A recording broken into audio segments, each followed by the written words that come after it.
ठीक है ना। फ्रैक्शनल पार्ट ऑफ एक्स, नाम से ही पता चल रहा है कि ये तो फ्रैक्शन होगा। फ्रैक्शन मतलब इसकी वैल्यू किसके बीच में होगी, 0 से 1। तो ये फंक्शन होता है y equal to f x, और इसको हम रिप्रेजेंट करते हैं करली ब्रैकेट x से। समझ में आया कि नहीं। अच्छा, करली ब्रैकेट x का मतलब होता है किसी भी नंबर x में अगर हम उसका इंटीजर बॉक्स हटा दें तो जो बची हुई वैल्यू है वो हमेशा फ्रैक्शन आएगी। जैसे मान लो मैंने आपसे कहा कि आपको फ्रैक्शन पार्ट निकालना है किसका, 12.2 का। तो क्या करोगे आप, इसका फ्रैक्शन पार्ट 0.2 बोलोगे। कैसे बोलोगे भाई, आप तुरंत 12.2 के फ्रैक्शन पार्ट को लिखोगे 12.2 माइनस 12.2 का बॉक्स। तो 12.2 और इसका बॉक्स कितना आएगा 12। तो क्या आंसर 0.2 आ जाएगा। एम आई करेक्ट और नॉट। Yes yes sir. जैसे मैं आपसे पूछूं 13.9 का फ्रैक्शन पार्ट कितना होगा, आप सीधा आंसर 0.9 करते हो कि नहीं। Yes sir. Yes sir. क्योंकि आप तुरंत 13.9 को क्या लिखोगे, 13.9 minus minus box of box of 13.9। 13.9। तो यानी कि 13.9 माइनस 13, तो आंसर क्या आ जाएगा 0.9। क्या ये मेरी बात समझ पा रहे हो। यस हाँ सर। जी सर। क्या ये मेरी बात समझ पाए, फ्रैक्शन पार्ट की डेफिनेशन जो मैंने लिखी है वो x minus box of x होती है। बोलो भाई। Yes sir. चलिए अब हम आगे बढ़ते हैं। तो ये बात होगी। अच्छा, यहीं पे अगर हम एक निगेटिव वाली वैल्यू ले लेते हैं, लाइक हमने कहा -3.7 का फ्रैक्शन पार्ट क्या होगा, तो सेम लॉजिक, -3.7 में से हम माइनस करेंगे क्या, बॉक्स ऑफ -3.7। तो -3.7 और -3.7 का बॉक्स कितना आएगा -4। तो -3.7 करेंगे और +4, तो क्या ये वैल्यू 0.3 आएगी। तो फ्रैक्शन पार्ट ऑफ -3.7 0.7 नहीं कितना होता है 0.3। क्या ये एग्जांपल समझ पाए, लॉजिक अभी भी वही था। क्या ये मेरी बात समझ पा रहे हो। Yes sir. तो सिंपल है, फ्रैक्शन पार्ट का मतलब क्या होता है, एक्स में से उसका बॉक्स हटा दें। बोलिए, जैसे मैं आपसे पूछूं कि 10 का फ्रैक्शन पार्ट क्या होगा, तो 10 में से बॉक्स ऑफ 10 हटा दो। तो 10 माइनस 10, क्या ये 0 आएगा। 0। तो इसका मतलब जो यस इंटीजर होगा उसका फ्रैक्शन पार्ट 0 आ जाएगा, और जो नॉन इंटीजर होगा उसका fraction part x minus box of x करके निकाल लेंगे। क्या ये पूरी कहानी सबको समझ में आई, ये बताओ। Yes sir. तो फ्रैक्शन पार्ट की डेफिनेशन क्लियर हुई, that is x minus box of x। x मतलब वही वैल्यू और उसमें से उसका बॉक्स हटा देंगे तो फ्रैक्शन आ जाएगा। अब फ्रैक्शन का कितनी बड़ी सिचुएशन में कहीं भी कितना बड़ा क्वेश्चन हो, सीधे फ्रैक्शन पार्ट की जगह आपको क्या लिख देना है, x minus box of x। Box of x की वैल्यू आप कैसे निकालते हैं ये आप सीख ही चुके हैं, वो वैल्यू रखेंगे सीधा आंसर आ जाएगा। नहीं समझे मेरी बात। समझ चलिए गए सर। अब आइए। तो मैंने आपसे ये कहा कि y is equal to fraction part of x, इसका मतलब होता है x minus box of x। अब मुझे जरा कुछ बातों का जवाब दीजिए। जैसे अगर मैं x को 0 से 1 के बीच में लूं, सही है, तो बताओ उसका बॉक्स कितना होता है 0 से 1 के बीच में, 0। अगर 0, तो 0। बॉक्स। चलिए तो हम आगे बढ़ते हैं। तो यानी ये वाला बॉक्स 0 हो गया, तो क्या ये x बचा केवल, बोलो। यानी यहाँ पे ग्राफ कैसे ड्रॉ किया है, मैं समझ में आया कि नहीं। हमने क्या देखा कि 0 से 1 के बीच में फंक्शन की वैल्यू क्या है भाई, x। तो हमने कौन सी लाइन ड्रॉ की सबसे पहले, y इक्वल टू एक्स। तो ये लाइन कौन सी हो गई भाई, y equal to x line. समझ में आया, कहाँ से कहाँ तक में, 0 से 1 तक में। समझ में आ रहा है सबको। 1 पर वैल्यू फिर से क्या चेंज होके आ गई, 1 पे वैल्यू क्या आ गई, फिर से 0 आ गई, और ये लाइन कौन सी खिंच गई, y equal to x minus 1। अरे बताओ मुझे। यस फिर सर। 2 से 3 में कौन सी लाइन खिंचेगी, x माइनस 2। क्यों खिंचेगी, समझ में आया। अरे बताओ, y equal to x minus 2 में आए, x बिलोंग्स टू 2 से 3 की बात हो रही है। तो 2 पर वैल्यू 0 आ गई, 3 पर वैल्यू 1 आ गई, तो यही लाइन ज्वाइन कर दी कि नहीं कर दी, बोलो भाई। तो ये हो गई y equal to x minus 2 line. ऐसे करके हम आगे सारी लाइनें खींचते जाएंगे कि नहीं, बताओ। yes, अच्छा, अब इधर निगेटिव साइड में आओ। जैसे हम निगेटिव साइड में गए, -1 से 0 के बीच में, तो कौन सी लाइन है यहाँ पे, y equal to x plus 1। ये भी x जब -1 से 0 है, -1 रखेंगे तो क्या आ रहा है, 0। 0, 0 रखेंगे तो क्या आ रहा है, 1। अब 0 रखना नहीं 1, है, इसका मतलब यही वाली लाइन खींच देंगे। तो ये लाइन क्या हो गई, y equal to x plus 1। अच्छा, जैसे अगली वाली लाइन पे आए, -2 से -1 के बीच में क्या आ रहा है, y equal to x plus 2 आ रहा है। अब ये y equal to x plus 2 कहाँ से कहाँ तक है, जब x लाई कर रहा है -2 से -1 के बीच में, नहीं समझ रहे हो। -2 रखेंगे तो 0 आएगा, बोलिए भाई, और -1 रखेंगे तो 1। तो ये लाइन आ गई। अब ये लाइन कौन सी आ गई, y equal to x plus 2। क्या आगे चल के ऐसी लाइनें खिंचती चली जाएंगी। अब यहीं पे ये लाइन यहाँ ऐसे आ जाएगी, ये लाइन यहाँ ऐसे आ जाएगी, ये लाइन यहाँ ऐसे, तो पूरा ग्राफ किसके बीच में बनेगा, 0 से 0 1। से 1 के बीच में, इसकी रेंज क्या होगी, 0 से 1, 1 पे ओपन या क्लोज, ओपन, ओपन, ओपन, क्योंकि 1 काउंट नहीं हो रहा है। नहीं समझ रहे हो कि नहीं, बताओ मुझे। कोई कंफ्यूजन आ रहा है तो वो बताओ, बात समझ रहे हो तो वो बताओ। हम ऐसे समझते हैं कि अगर मैं fraction part x plus n करूं, तो वो फ्रैक्शन पार्ट के ही बराबर हो जाता है, जहाँ पे n कोई भी इंटीजर है। मतलब इंटीजर में कोई भी फ्रैक्शन पार्ट में अगर कोई भी इंटीजर ऐड करें तो उससे फ्रैक्शनल पार्ट की वैल्यू में कोई चेंज नहीं आता। इसको एग्जांपल से अगर मैं समझाऊं तो बताओ मुझे, फ्रैक्शन पार्ट ऑफ 12.3, क्या हमने इसकी वैल्यू 0.3 निकाली है, एम आई करेक्ट और नॉट। yes आप sir, देखना ध्यान से। अगर मैं इसको 10 प्लस 2.3 लिख दूं, बोलो, yes sir, तो भी इसकी वैल्यू तो 0.3 रहेगी। yes sir, कैसे, अब ये सोचो कैसे भाई। अगर मैं इसको लिखूं 10 प्लस 2.3, तो मैं लिखूंगा 10 plus 2.3 minus box of 10 plus 2.3, am I correct और नॉट। अच्छा, 10 प्लस 2.3 माइनस बॉक्स से तो 10 बाहर आ जाएगा, माइनस 2.3, तो 10 से 10 क्या हो गया, कैंसिल। अब 2.3 माइनस 2, अभी भी आंसर क्या आ गया भाई, 0.3, तो इसका मतलब बॉक्स में अगर कोई इंटीजर ऐड हो रहा है तो उससे इसके फ्रैक्शन में कोई फर्क नहीं पड़ रहा। इसका मतलब ऐसे समझो कि 0.3 का जो फ्रैक्शन है, 1.3 का जो फ्रैक्शन है, 2.3 का जो फ्रैक्शन है, वो सारे फ्रैक्शन क्या है भाई, 0.3, वो सारे फ्रैक्शन किसके बराबर हैं भाई, सेम है सर, 0.3। 0.3 के। क्या ये बात दिखी सबको, अरे बोलो भाई, क्या ये बात दिखी, नहीं समझ पाए, बताओ भाई मुझे, क्या ये प्रॉपर्टी समझ पाए पहली। तो इंटीजर ऐड करने से फ्रैक्शन पार्ट की वैल्यू में कोई फर्क नहीं आता, बोलो। yes sir, चलिए अब सेकंड रिजल्ट पे आते हैं। सेकंड रिजल्ट भी आपने एग्जांपल वाइज अभी देखा।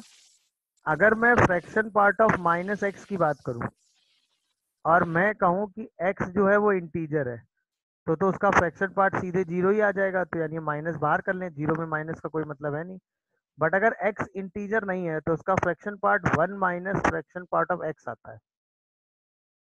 या इसी प्रॉपर्टी को अगर आप कुछ बुक्स में पढ़ेंगे तो फ्रैक्शन part of x plus fraction part of -x का अगर मैं सम देखूं, तो वो सम या तो 0 आएगा जब x इंटीजर होगा, या 1 आएगा जब x इंटीजर नहीं होगा।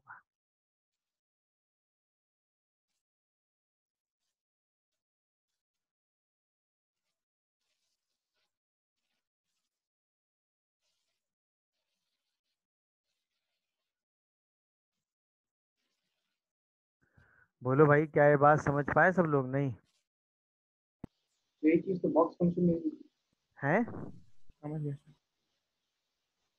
कोई कुछ पूछना चाह रहा है तो बता, क्यों होगा। -10.3 के फ्रैक्शन पार्ट को आप लिखेंगे -10.3 minus box of box of -10.3, 10.3, तो -10.3 प्लस 11, तो ये आंसर 0.7 आ जाएगा। या इसी को आप ऐसे भी लिख दो कि fraction part of -10.3 equal to 1 minus fraction part of 10.3। तो 1 माइनस 0.3, अभी भी आंसर कितना आ गया? 0.7। यस नहीं समझे?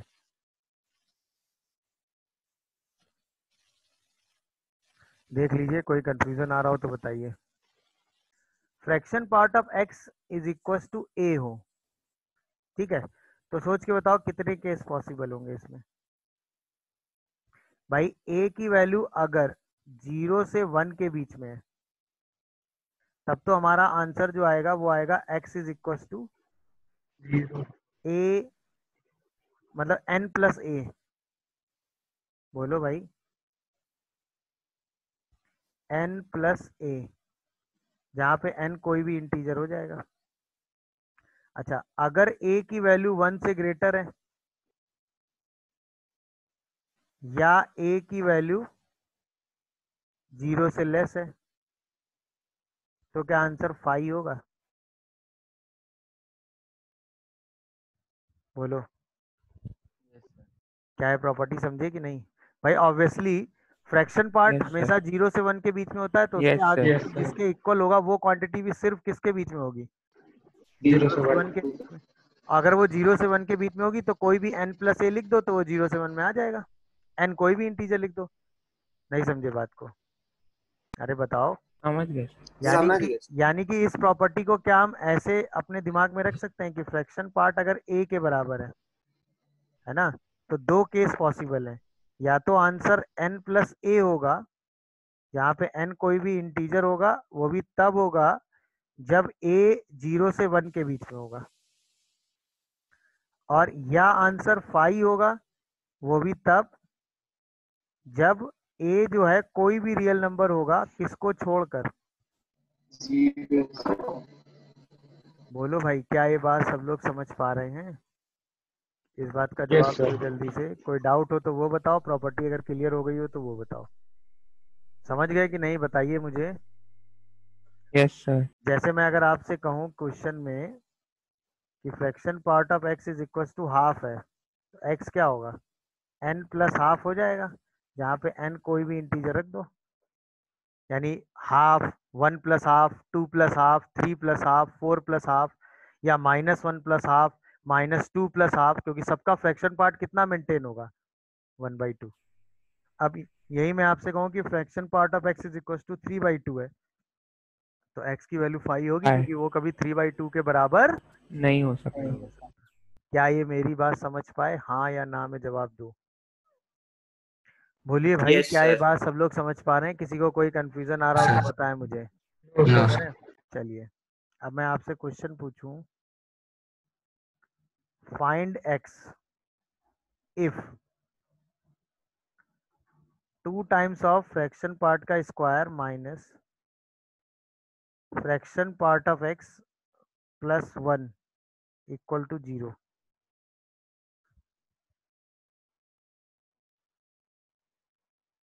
बताइए। तुरंत इसको सबसे पहले फैक्टराइज करेंगे तो क्या इसके factor 2 fractional part of x minus 1 into fractional part of x plus 1 हो रहा है क्या? हाँ तो क्या यहाँ से फ्रैक्शनल पार्ट की वैल्यू हाफ या -1 आ रही है? क्या ये बात समझ पा रहे हो? नहीं। गड़बड़ यस लिख, सर उल्टे फैक्टर लिख दिए क्या? ये आ रहा है, तो ये -हाफ आ रहा है और ये +1 आ रहा है, हाँ या प्लस ना? 1 तो यहाँ से क्या आंसर 5 आ जाएगा, ये बताओ मुझे।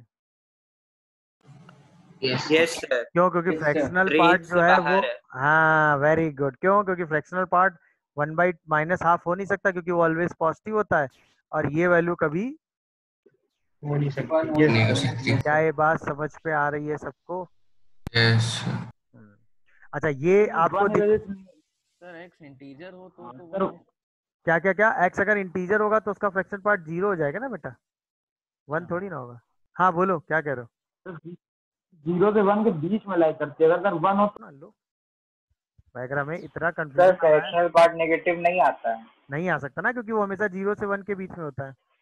अच्छा देखिए, चलिए प्रॉपर्टी नंबर 4 की तरह लिख लेते हैं ना हम लोग।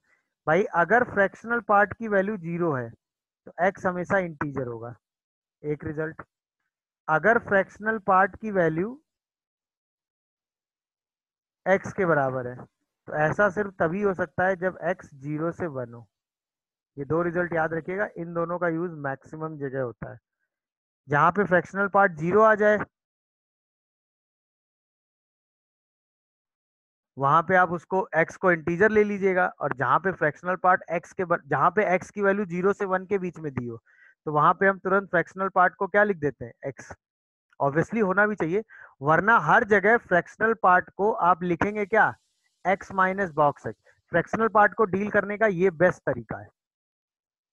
सोचो, x माइनस बॉक्स x, और बॉक्स x की वैल्यू तो आप किसी भी सिचुएशन में निकाल ही लेंगे ना। अरे बताओ मुझे, यस सर। तो वो सीधा सिंप्लीफाई होके जो फॉर्म आनी होगी आ जाएगी। अच्छा, एक last, fractional part of x हमेशा ग्रेटर देन 0 होता है, ये ध्यान रखिएगा।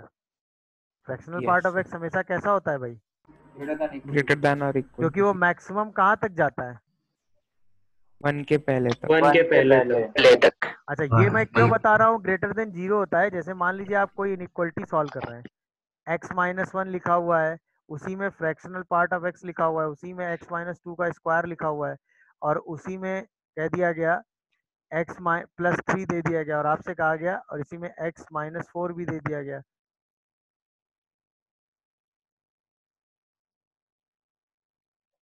ब्रैकेट में x माइनस 4, और आपसे कहा गया greater than or equal to 0 है, और आपसे कहा गया आंसर बताओ, तो वेवी कप के हिसाब से आप चलेंगे, हाँ या यस ना। सर।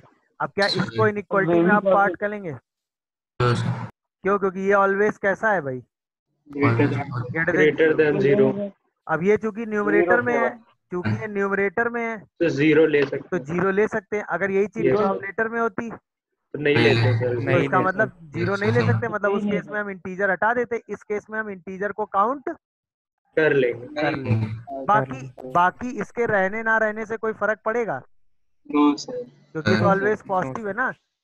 बस ये सिर्फ ये बता के जाएगा कि ये, सर आपकी आवाज नहीं आ रही है।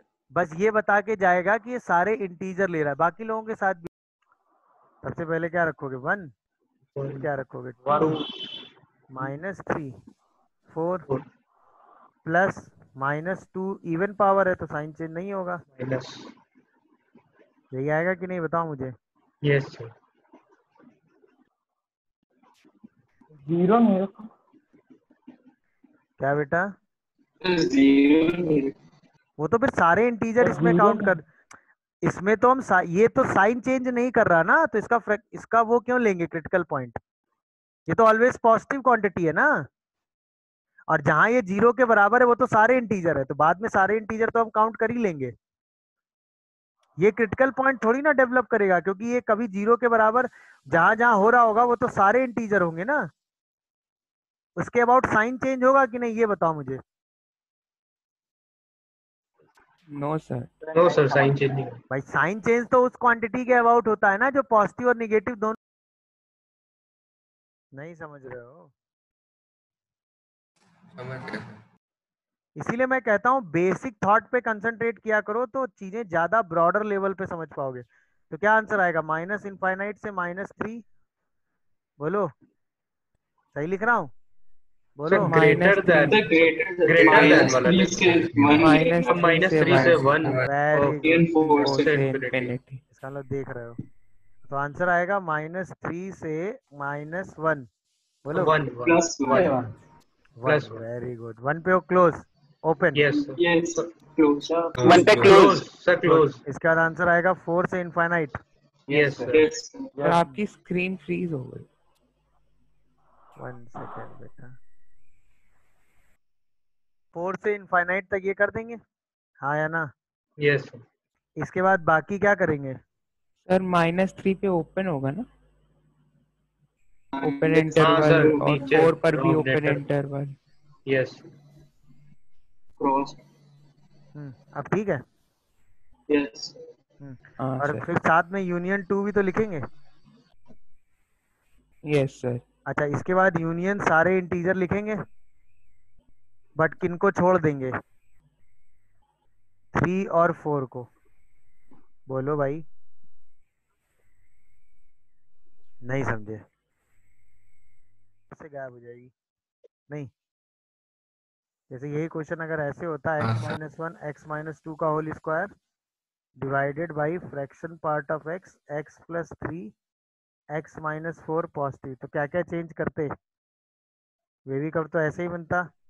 यस अब सर। जितने इंटीजर थे सब पे क्या लग जाता, क्रॉस क्रॉस चाहे वो न्यूमरेटर में हो चाहे वो। डिनोमिनेटर। क्यों डिनोमिनेटर क्रॉस में। लगता है, समझ में आ गया?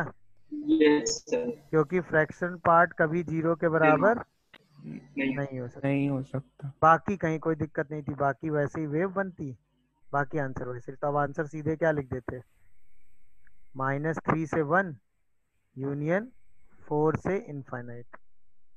बोलो। बट सर इनके बट बीच में भी तो कई इंटीजर। हाँ। सीधा आई माइनस कर देते हैं। अब आई में यस कुछ हटाने की जरूरत नहीं, क्योंकि सारे इंटीजर हमें माइनस करने, तो सारे इंटीजर माइनस हो गए। Yes sir. नहीं समझे मेरी बात को? देख लीजिए, कोई कंफ्यूजन या डाउट आ रहा हो तो मुझे बताएंगे। 2.14। This answer is π-3। Yes sir. Yes sir. Yes sir. नहीं समझे भाई? Point. 0.14 समथिंग तो आप नहीं बोल सकते ना, क्योंकि उसकी वैल्यू स्पेसिफिक नहीं होती है। Yes sir. तो आप Yes, इसको वैसे ही डील करेंगे ना कि भाई फ्रैक्शन पार्ट ऑफ पाई को हम अपन क्या लिख देंगे, पाई माइनस बॉक्स ऑफ पाई, तो ये π-3 आ जाएगा। नहीं समझे? समझ गया। गुड। यहीं पे मैं आपसे पूछूं फ्रैक्शन पार्ट ऑफ ई क्या होगा? E-2। Very good. यहीं पे मैं आपसे पूछूं fraction part of pi square क्या होगा? -9. I² -9। Pi square minus 9। नहीं समझ रहे हो मेरी बात? समझ अरे गए सर। कोई कंफ्यूजन हो तो बताओ मुझे। क्या ये बात सबको अरे समझ में आ रही है? ठीक है।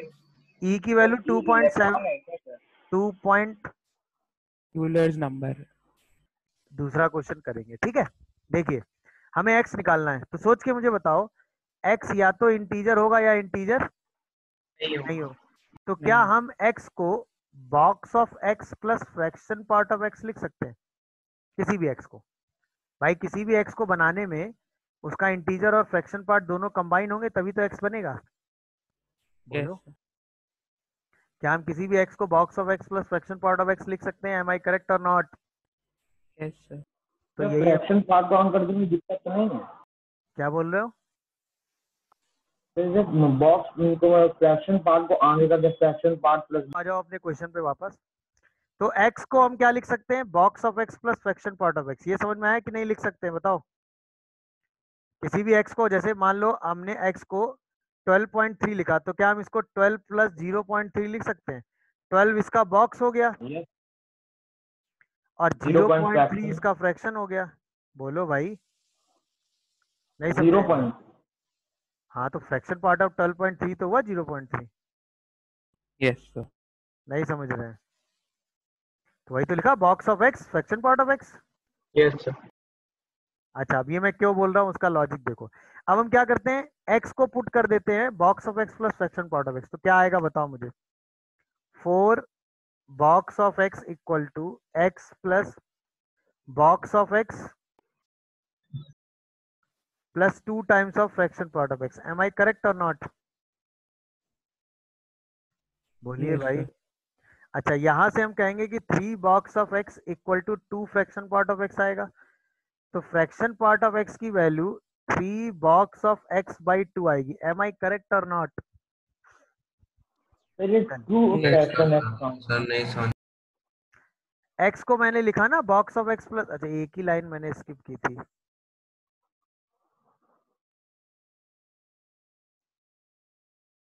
अब दिखा? हाँ सर समझ। ये दोनों ऐड अब होके दिख क्या आ गया। गया? 2 फ्रैक्शन पार्ट ऑफ x। ये बॉक्स ऑफ x इधर सब्ट्रैक्ट हुआ तो ये आ गया। यहाँ से हमने फ्रैक्शन पार्ट ऑफ x की वैल्यू निकाली, ये आ गई। हाँ या ना? अच्छा, अब हम क्या जानते हैं ये बताओ कि फ्रैक्शन पार्ट की वैल्यू कहाँ से कहाँ तक लाई करती है? 0 से 1। 0 से 1। तो इसका मतलब 3 times of box of x by 2 कहाँ से कहाँ लाई करेगा? 0 से 1। 0 से तो 1। इसका मतलब 3 बॉक्स ऑफ x कहाँ से कहाँ लाई करेगा? 0 से 2। 0 से 2। तो बॉक्स ऑफ x कहाँ से कहाँ लाई करेगा? 0 से 0 से 6। 6 अच्छा। 2/3 तो 0 से 2/3 में बॉक्स ऑफ x की वैल्यू सिर्फ और सिर्फ 0 आ सकती है। सोच के बताओ मुझे, यस सर। और हाँ कुछ सर। आ सकता है क्या भाई? 0 से 2/3 के में बॉक्स ऑफ x की वैल्यू सिर्फ यही आ सकती है, हाँ या ना? अच्छा, यस सर। अब बताओ, जब बॉक्स ऑफ x 0 होगा तो फ्रैक्शन पार्ट ऑफ x कितना आएगा? यहाँ बॉक्स ऑफ x रख दो। 0। 0। 0 अच्छा, 0 इसका मतलब जब बॉक्स ऑफ x की वैल्यू 0 होगी तो फ्रैक्शन पार्ट ऑफ x भी 0 0 होगा, क्योंकि 0 यहाँ से 0 वही 0 ही आ रहा है, हाँ या ना? तो यस x सर। क्या है? Box of x plus fraction part of x, तो x की वैल्यू भी क्या आएगी? 0। 0 यही सोल्यूशन आ गया। नहीं समझे?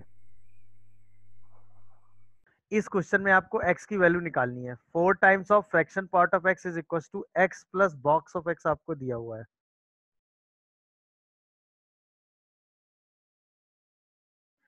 तो सेम लॉजिक आपको लगाना है, सबसे पहले वही x की वैल्यू रखनी है और फिर सिंपलीफाई करके आंसर दे। स्टेप बाय स्टेप चलो। सबसे पहले x को क्या रख रहे हो? Box of x box plus of x fraction part of x। Fraction part x। तो ये आएगा 4 times of fraction part of x is equal to box of x plus fraction part of x plus plus box box, of x plus box of यानी 3 times of fraction part of x is equal to 2 2 times times of of box box x of. इसका मतलब box sorry, x box x box 2 times of box x। इसका मतलब fraction part of x is equal to 2 box by x by 3। अब yes चूंकि हम क्या जानते हैं कि जो फ्रैक्शन पार्ट ऑफ x होता है वो कहाँ से कहाँ लाई करता है? 0 0 से से 1। 1 0 से 1 तो इसका मतलब 2 times of box x by 3 भी कहाँ से कहाँ लाई करेगा भाई साहब? 0 0 से से 0 से 1 इसका मतलब बॉक्स ऑफ x कहाँ से कहाँ लाई करेगा? 0 से 0 से 3/2 0 से 3/2 2। तो इसका मतलब बॉक्स ऑफ x की वैल्यू क्या हो सकती है? 0 और 0, 1 हो सकता है। 1 और 1, हाँ या 1 ना? यस अब अगर हम Yes, box sir. Of x को 0 लेंगे तो फ्रैक्शन 0 पार्ट भी ऑफ और x 0 आएगा, बट Yes, अगर हम sir. बॉक्स ऑफ x को 1 लेंगे तो फ्रैक्शन पार्ट ऑफ x 2/3 हो 5 जाएगा कि नहीं? तो अच्छा x की हाँ वैल्यू या तो 0 आएगी या x की वैल्यू 1 प्लस 2/3 आएगी, मतलब 5/3 आएगा। तो आंसर में x क्या क्या पॉसिबल है? 0 एंड 5/3 3। मिस्टेक मिला सबको? अरे बताओ यार, क्या मिस्टेक मिला आप? चलिए देखिए सोल्यूशन में क्या करेंगे। सबसे सर पहले 1 x को और क्या रखेंगे? 19/5 1 और 2.4 और box of x plus fraction part of x रख दो जरा। तो 2 box of x plus 2 fraction part of x plus 3 fraction part of x is equal to 4 box of x minus 2 आएगा। यहाँ से आएगा 5 fraction part of x sir 1 आ रहा है। 2 बॉक्स ऑफ x माइनस 2। यहाँ से फ्रैक्शन पार्ट ऑफ x की वैल्यू आएगी 2 box of x minus 2 by 5। 1 part of x 2.4 और फ्रैक्शन 3.8 पार्ट कहाँ से कहाँ लाई करेगा? तो इसका मतलब 2 बॉक्स ऑफ x माइनस 2/5 कहाँ से कहाँ लाई करेगा? इसका मतलब 2 बॉक्स ऑफ x माइनस 2 कहाँ से कहाँ लाई करेगा? इसका मतलब 2 बॉक्स ऑफ x कहाँ से कहाँ लाई करेगा? 2 से 7 इसका 7 मतलब बॉक्स ऑफ x कहाँ से कहाँ लाई 0 करेगा? से 7/2 1 1 से से 7/2 7/2 1 से 7/2 के बीच में बॉक्स ऑफ x की वैल्यू क्या आएगी? 1 1 2 बॉक्स 3 2 और बॉक्स ऑफ x क्या आएगा? 3। जब 3 बॉक्स ऑफ x 1 रखेंगे तो x fraction part of x कितना आएगा? रखो जरा यहाँ 1। 0। 0 अरे बोलो यार। Yes sir yes sir yes जब 0 यहाँ पे सर 2 रखेंगे तो कितना 2 आएगा? by 5 2/5 जब 3 0.4 रखेंगे तो कितना आएगा? 0.8 4/5। तो x की यस वैल्यू सर यहाँ कितनी होगी? 1। 0 यहाँ 1 कितनी होगी? 2 प्लस 2.4 2/5 या यानी 3 प्लस 12/5। 4.5 यहाँ पे कितनी आएगी? 3 प्लस 3.8 4/5 4/5 19/5। यस बोलो सर क्या ये बात समझ पा रहे हो? Yes yes sir yes sir कोई कंफ्यूजन हो तो वो बताओ मुझे। नो सर सर डेसिमल्स में लिख दिया तो किसी को कोई कंफ्यूजन या डाउट है तो वो मुझे बताएगा सर तुरंत। डेसिमल्स में लिख दिया तो नहीं नहीं ठीक है, आंसर वैसे डेसिमल अवॉइड करो कि हर बार आप डेसिमल में लिख पाओगे ऐसा जरूरी नहीं है ना, ओके सर है ना? हाँ